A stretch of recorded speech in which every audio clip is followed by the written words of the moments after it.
Time to say a very good morning and a Monday morning once more to Mr. Peter Hitchens. Peter, a very good day to you. Good day to you too. Thank you very much indeed for joining us. I definitely got the sense this weekend, and I don't know whether you were able to witness this, that there was a sort of slightly more relaxed tone to the nation, that there were more people out and about, that there was much more kind of going on, if you like. Well, certainly more traffic on the road. Yeah. Sunday is always a day when people still do try to maintain some sort of difference between days of the week, despite being locked out of work. Right. There were more people out than there would have been on a Wednesday, or indeed than there are out today. But I think the big measure has been the extra traffic on the roads. Yes. I think there is definitely that, and I suspect that's because quite a lot of people who work for themselves are probably beginning to do so again. Well, I wonder as well, because we saw from some of the pictures last week from Edinburgh, there was a branch of Five Guys that had opened up. We've seen various other food outlets kind of opening, even if they're only just producing food for NHS workers. It almost seems to me like there's been a kind of an unofficial nod and a wink given to some people.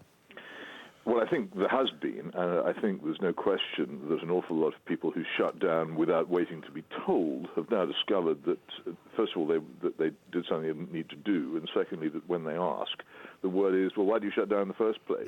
You're free to open. Yeah. And so they are. And this will increasingly be so. Trevor Kavanagh in The Sun today is pretty much saying that the thing is over.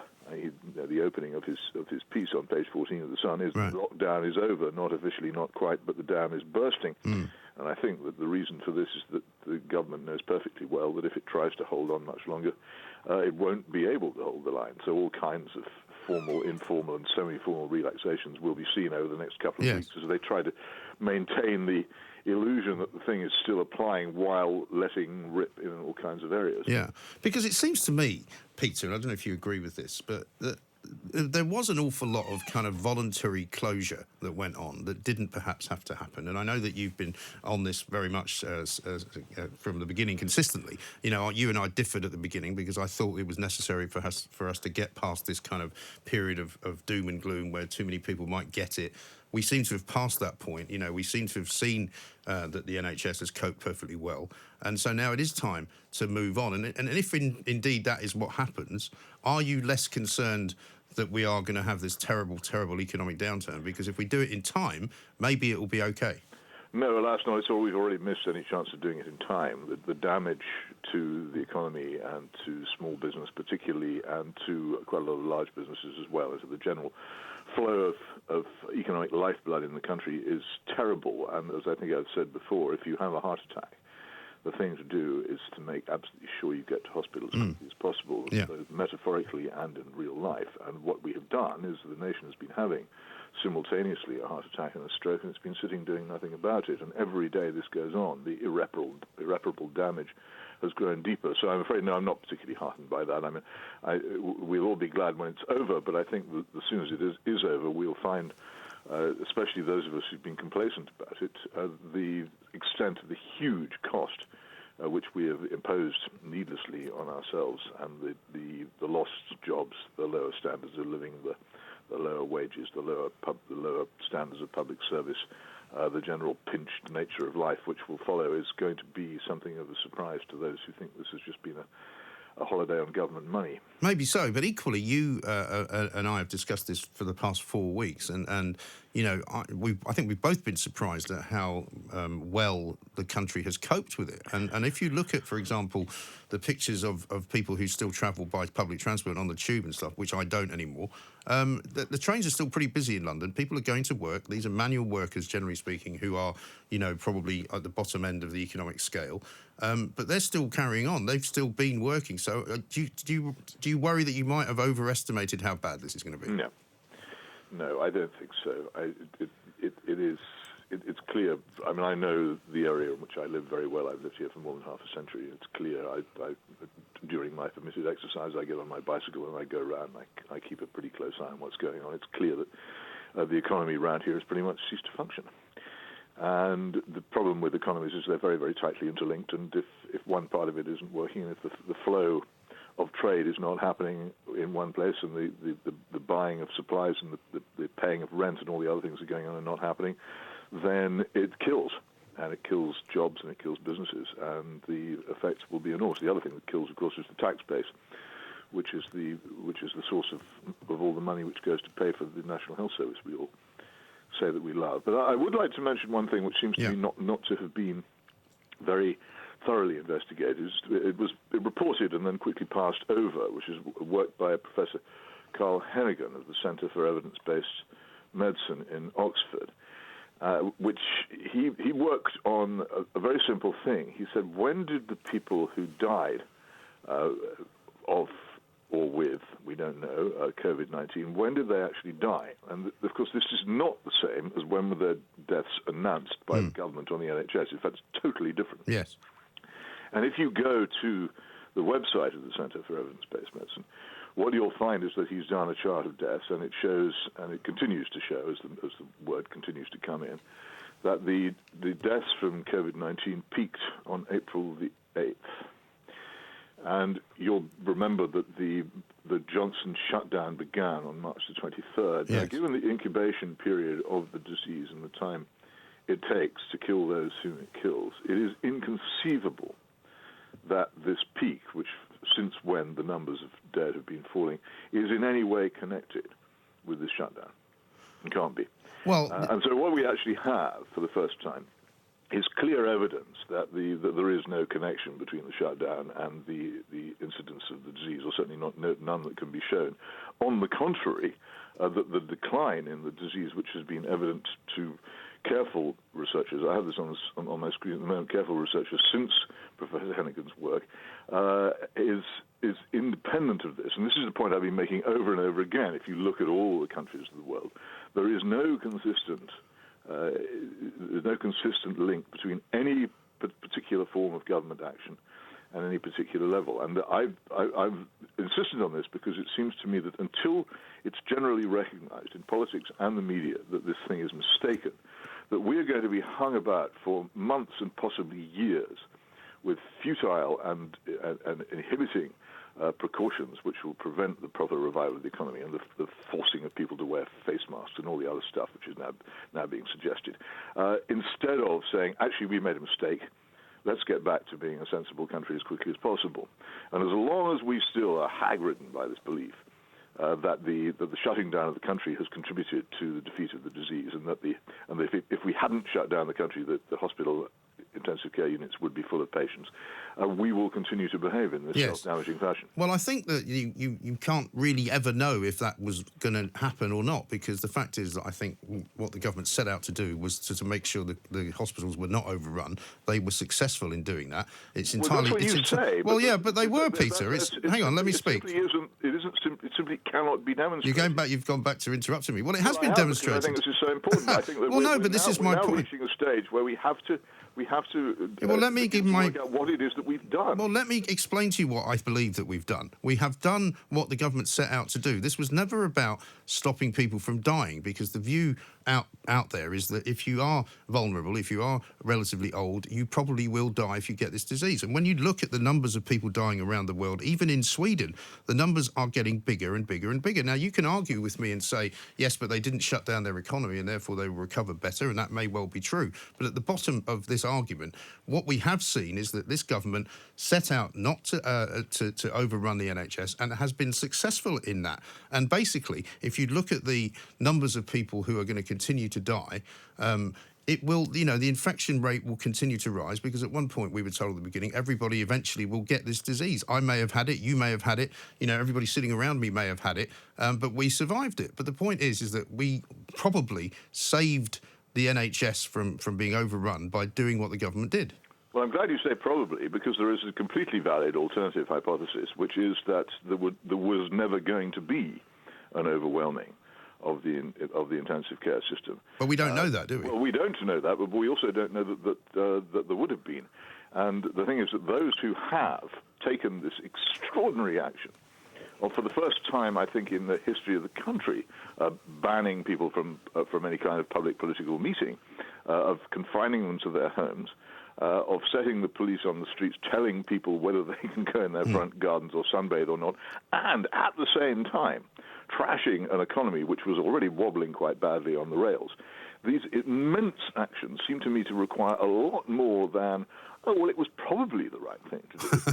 Well, I take your point. If you're going to derail a speeding train, which is pretty much the See, this is where you and I differ. What we've done. Hang on a minute. You had a long go. I had a short go. Well, it was longer than mine. If you're going to derail a speeding train, which is pretty much what the government did with the economy, on the grounds that by doing so you will save the life of a loving mother and child further down the line, which is a pretty interesting moral dilemma anyway. But if you're going to do that, you have to show that the mother and child were actually on the line and were going to be struck by the train.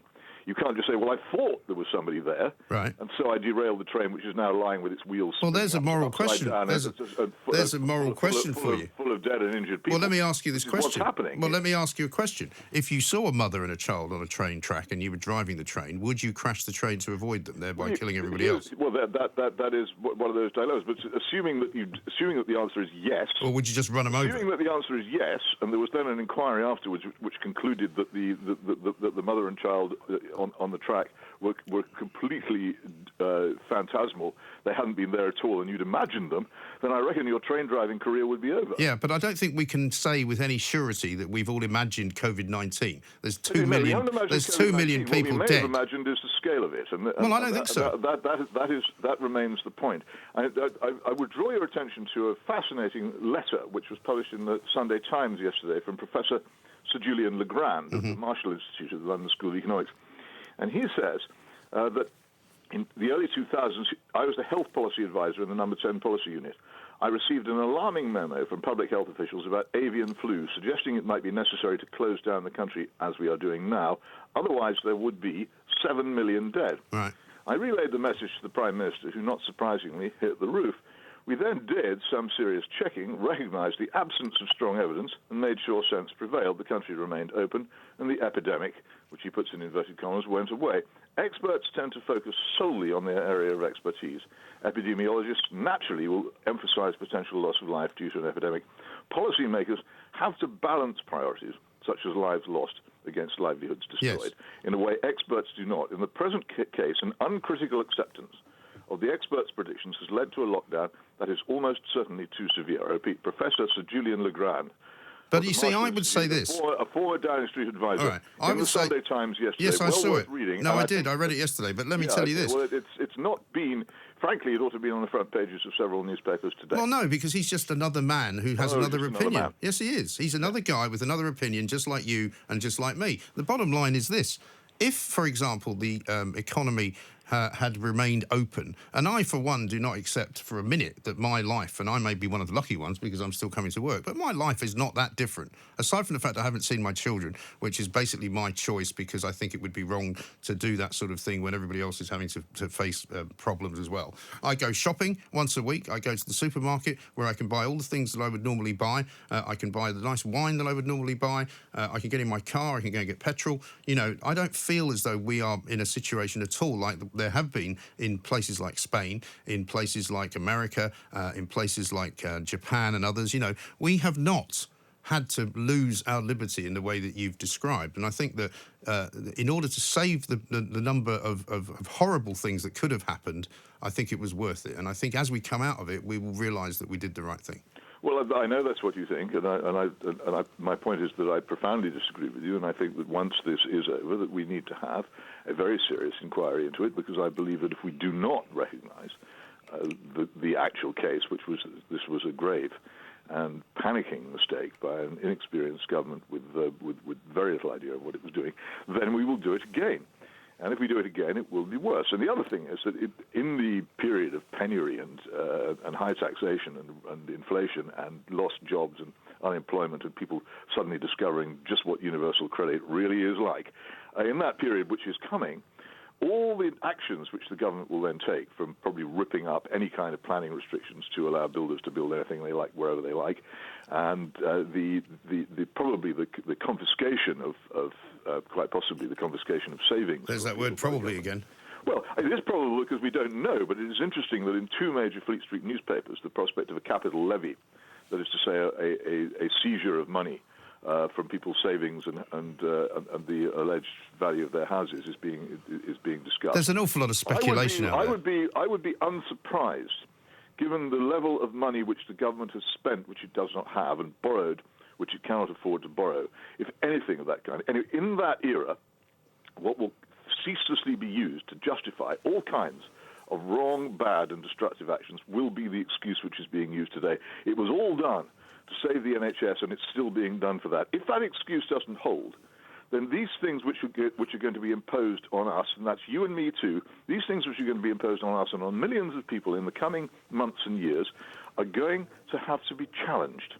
No, I accept that, and I will be standing. In which government action should be challenged. Listen, and Peter, we should not be simply prepared to roll over and say, "Oh well, the government says it must be." No, true. Peter, listen, I will be standing side by side with you when those questions are asked. But as of right now, I think we have to take the view that what they have done has been a success. And if you look, for example... Why do we have to do that? Well, hang on. Look at this number here. On the 10th of April, right, deaths recorded in Sweden, 870. That was 86.1 per million. 26th of April, 2,194, which is 217 per million. It could well be still that Sweden ends up in a worse place than we are. Well, it could be, but the trend is not in that direction as far as I know the last time I looked. But the point about Sweden is this. If you take... if you well, the 26th was yesterday, so that's right up to date. Well, figures at weekends are always a bit dodgy, and as I've pointed out, the real figures to look out for are the ones like the ones Professor Hannigan has come up with for this country. I've seen no comparable figures for Sweden, so I don't know whether they've had a peak or not. But in this country, we've had a peak, which has not appeared in the government announcements because it's not the way they announce. There are deaths still being announced, which took place in the middle of March. Yeah. And that's why they don't... Well, there are loads of deaths that aren't being announced at all. How many deaths they've found out about, not how many deaths have happened. Right. The point about Sweden is this. If you compare the Swedish population of 10.2 million with ours of 66.6 million, and apply to Sweden the prediction that was made by Imperial College through their modelling, that if the sort of measures that Sweden are applying were applied in Britain, 260,000 people would die. The equivalent number in Sweden would be approximately 39,800. And the current level of deaths in Sweden is slightly above 2,000.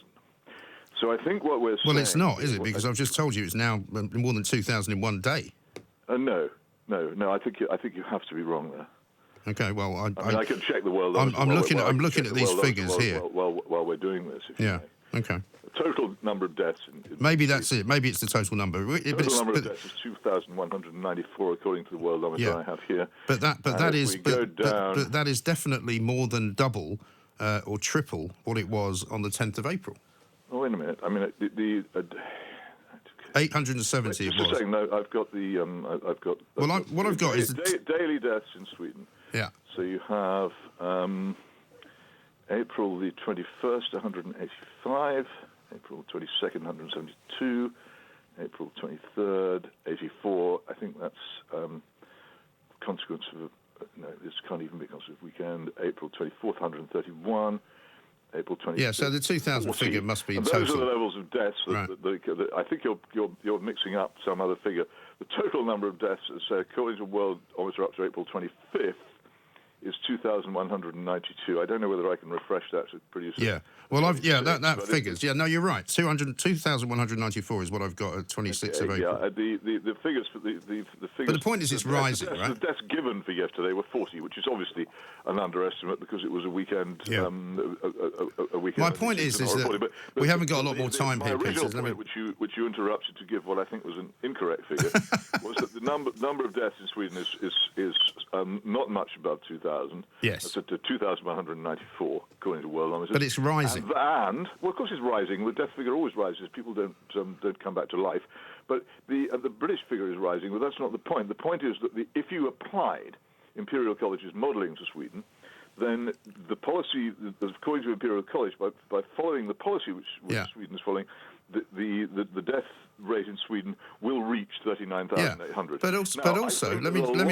I need to interrupt you just because we haven't got a lot of time, Peter. 2,194 and I just need to interrupt you quickly. 39,800. And it may be that there is about to be a sort of hecatomb of deaths in Sweden, which will Let me reconcile these two figures. But at the moment, I see no sign of it. Let me just make one last point. That is the real test. Instead of going on as so many people do about how Sweden's deaths are rising and so on and so forth, what they should do is work out what it is. I've got a better question than that. People said would have happened in Sweden. I've got a better question. What they did. I've got a better question than that because we've only got about a minute left, and I appreciate your time. Like this when it gets tough. No, listen, that's the way it goes. My question to you is this: you don't actually know what the result of their policy has been in Sweden. You don't know whether their economy is tanking because, quite frankly, people that I speak to say that, yes, people have chosen to keep restaurants open, but hardly anybody's going to them. So actually, the amount of people who are keeping the economy afloat is dwindling by the day. And as more and more time goes on, it could well be that their economy tanks just as badly as ours does. Well, it would certainly. Every economy in the world is being damaged by this. But that's not the question. The question is would it have been worse if they had done what we did, and would it have been better here if we had done what they did? And that is the simple point, and it's one which I shall continue to examine long after this is over. And I think those people, everybody who has lighted on Sweden as an interesting example of what would have happened or might have happened if we had acted differently, we'll have that example to look at, and I think they should continue to do so. OK, Peter, thank you very much indeed. We'll catch up with you again next Monday when we'll see by that stage whether we have reached phase 2, as Boris Johnson talked about this morning. Peter Hitchens, of course, columnist in the Mail on Sunday. That will all be on YouTube later on. Do look out for it. Lots more for us to do.